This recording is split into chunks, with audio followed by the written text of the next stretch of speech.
warahmatullahi wabarakatuh. Nama saya Windy Silviana, NIM 2020-12046.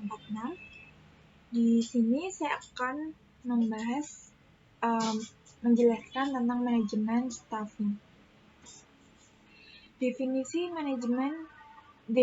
staffing. Staffing adalah usaha untuk mengisi dan memenuhi kebutuhan tenaga kerja manusia dalam suatu organisasi. Macam-macam staffing. Yang pertama, perencanaan SDM, penentuan kebutuhan tenaga kerja baik dalam hal jumlah maupun mutu tenaga kerja yang dihubungkan. Yang kedua, penarikan atau rekrutmen, penentuan sumber-sumber tenaga kerja yang akan ditarik. Yang ketiga, seleksi, pengadaan seleksi kepada para pelamar. Yang keempat, pengenalan dan orientasi, melatih tenaga kerja agar memiliki tingkat keterampilan yang diinginkan. Yang kelima, pemberian balas jasa dan penghargaan, pemberian balas jasa yang layak kepada tenaga kerja. Yang keenam, pengembangan karir, memajukan atau mengembangkan tenaga kerja dalam memberikan kenaikan pangkat dan lain-lain. Yang ketujuh, memanfaatkan tenaga kerja yang ada dalam organisasi sebaik mungkin. Perencanaan SDM. Ada 4 langkah pokok perencanaan SDM, yaitu yang pertama, untuk kebutuhan masa depan. Yang kedua, untuk keseimbangan masa depan. Yang ketiga, untuk pengadaan seleksi dan pemberhentian. Yang terakhir, untuk pengembangan.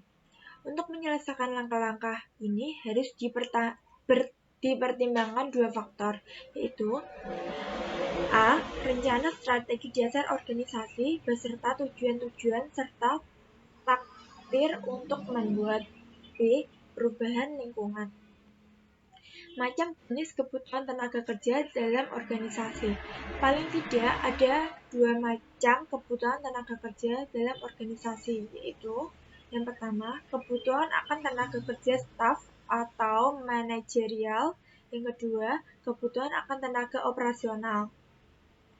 Penarikan atau rekrutmen.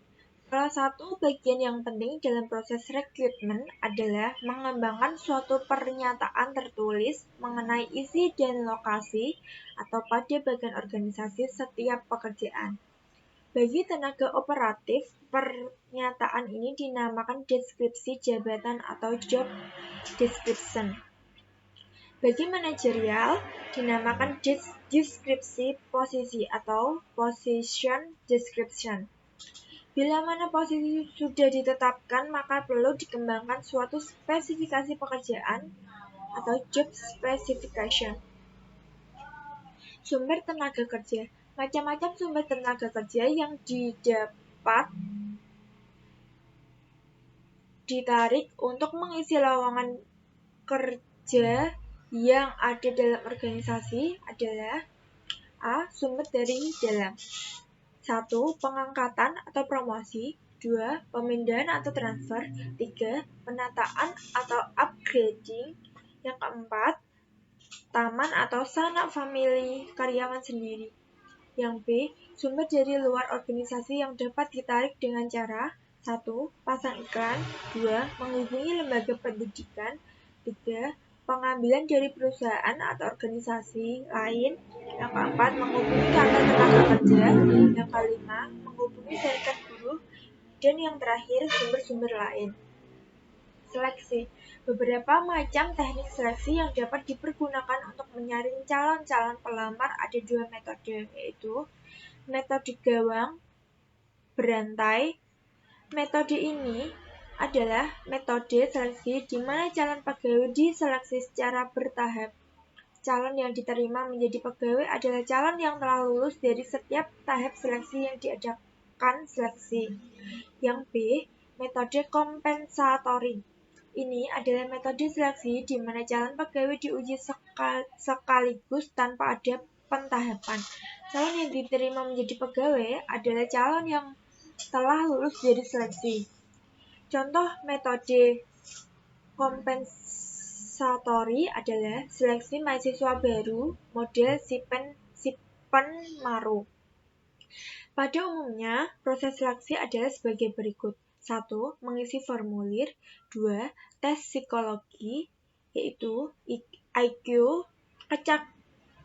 kecakapan atau proficiency. 3. Kejuruan atau vokasional.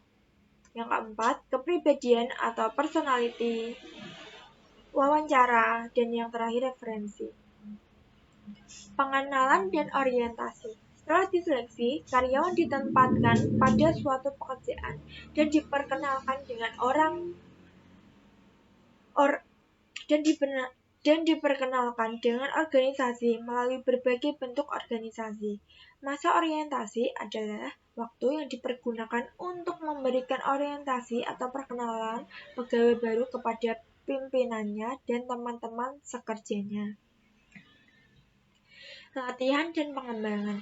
Banyak cara untuk melatih pegawai dalam suatu organisasi, di antaranya metode pelatihan di tempat kerja atau on the job training. Yang kedua, pelatihan di luar tempat kerja atau off the job training. Yang A, self study atau belajar sendiri. Yang B, tugas belajar. Yang C, upgrading. Yang D, magang atau apprenticeship. Yang E, coaching. Yang F, perputaran jabatan. G, permainan peranan. H, seminar, rapat-rapat, dan lain-lain. Yang I, vestibule school. Balas jasa dan penghargaan. Balas jasa atau kompensasi adalah pemberian penghargaan langsung maupun tidak langsung, finansial, non-finansial, yang adil dan layak kepada karyawan atas sumbangan mereka dalam pencapaian suatu organisasi. Memberikan balas jasa adalah penentuan besarnya gaji atau upah, tunjangan-tunjangan, dan insentif. Wujud kompensasi yaitu yang pertama ada uang, meliputi gaji dan upah, tunjangan atau bonus. Yang kedua, natura, yaitu beras, gula, kopi, minyak, obat-obatan, dan lain-lain. Yang ketiga, kenikmatan, yaitu fasilitas rumah, kendaraan, kesehatan, dan lain-lain. Pengembangan karir promosi. Promosi adalah usaha memberikan kekuasaan tanggung jawab yang lebih besar pada seorang pegawai dengan disertakan kenaikan gaji atau upahnya. Promosi kering adalah kenaikan pangkat pegawai disertai dengan tanggung jawab tetapi tidak diikuti dengan kenaikan balas jasanya. Keadaan ini hanya terjadi dalam situasi darurat saja. Selanjutnya, ada tujuan promosi adalah yang pertama, untuk mengisi jabatan yang lowong. Yang kedua, untuk memotivasi pegawai agar mampu meningkatkan prestasinya lebih tinggi lagi. Syarat-syarat promosi ada dua, yaitu ada formasi dan yang bersangkutan cakap atau berprestasi menonjol. Macam-macam promosi. Di sini ada 3 macam promosi, yaitu A. Dasar keterampilan atau merit principle, yaitu mempromosikan pegawai melalui pembuktian kecakapan pegawai tersebut, atau biasanya melalui ujian secara objektif. Yang B. Dasar senioritas. Seniority principle, yaitu mempromosikan pegawai didasarkan pada lama bekerja pegawai yang bersangkutan.